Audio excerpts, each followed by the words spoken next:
Deesa Dhanera highway પર ટેટોડા ગામ નજીક થયેલી ચાંદી લૂંટનો ભેદ ઉકેલાયો છે। ડીસા રૂરલ પોલીસ અને એલસીબીએ ગણતરીના કલાકોમાં લૂંટમાં સામેલ 5 આરોપીઓને ઝડપી પાડ્યા હતા તેમજ ફરાર એક આરોપીની શોધખોળ હાથ ધરી હતી। અમદાવાદની મેક્સિમમ એન્ટરપ્રાઇઝ નામની ચાંદીની હોલસેલ પેઢીના કર્મચારી 13 કિલો ચાંદી લઈ કારવા જઈ રહ્યા હતા। તે દરમિયાન ડીસાના ટેટોડા નજીક એક અલ્ટ્રોઝ કારમાં આવેલા શખ્સોએ રસ્તો રોકી લૂંટ ચલાવી હતી। લૂંટ દરમિયાન ચાંદી સાથે મોબાઈલ ફોન પણ છીનવી લેવામાં આવ્યા હતા, જેને લઈ ચાંદીના વેપારીઓ 112 પર પોલીસને તાત્કાલિક જાણ કરતા પોલીસ એક્શનમાં આવી ગઈ હતી। ડીસા પોલીસને લોકલ ક્રાઇમ બ્રાન્ચ દ્વારા તરત જ આસપાસના તમામ રસ્તાઓ પર નાકાબંધી કરીને ચેકિંગ શરૂ કરવામાં આવ્યું હતું અને હાઈવે વિસ્તારના હોટલના સીસીટીવીના આધારે આરોપીઓની ગાડી ઓળખવામાં આવી હતી। માત્ર 1 થી 2 કલાક બાદ આરોપીઓનું લોકેશન ટ્રેસ કરી ડીસા રૂરલ વિસ્તારમાં બ્લોકિંગ કરવામાં આવ્યું, જ્યાં લૂંટારાઓએ પોલીસની પ્રાઇવેટ કારને ટક્કર મારી ફરાર થવાનો પ્રયાસ કર્યો, પરંતુ પોલીસની સતર્કતાથી 5 આરોપીઓને ઝડપી પાડવામાં આવ્યા। લૂંટાયેલો મુદ્દામાલ પણ સંપૂર્ણ રીતે રિકવર કરવામાં આવ્યો હતો।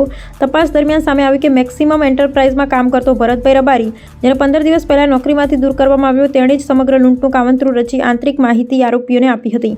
પોલીસે શંકરસિંહ વાઘેલા, વિપુલસિંહ વાઘેલા, લીલુભા વાઘેલા અને વિક્રમસિંહ ચૌહાણ સહિત કુલ 5 આરોપીઓને ઝડપી પાડ્યા, જ્યારે સમગ્ર લૂંટનું સંકલન કરનાર દેવાભાઈ રબારી હાલ ફરાર છે, જેને પકડવા પોલીસે તપાસ હાથ ધરી છે।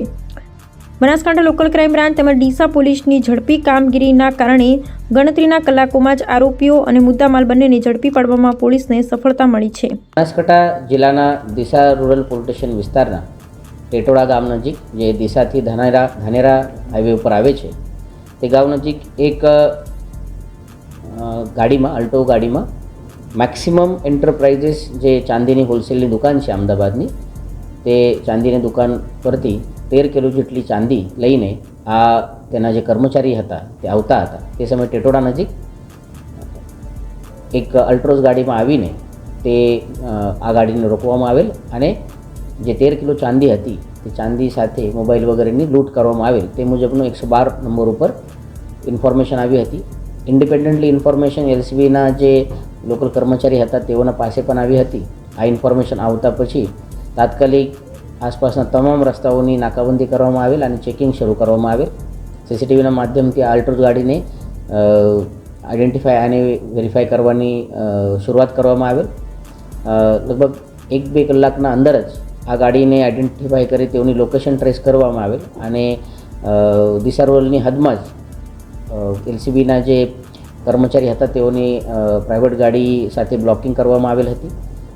જે લૂંટ કરનાર જે ગાડી હતી તે ગાડી દ્વારા આ ગાડીને અથડાવવામાં આવેલ અને પછી આ ગાડી જ્યારે રોકી તે પછી તે લોકોને જે એક્યુઝ હતા તે 4 એક્યુઝને પકડવામાં આવેલ છે।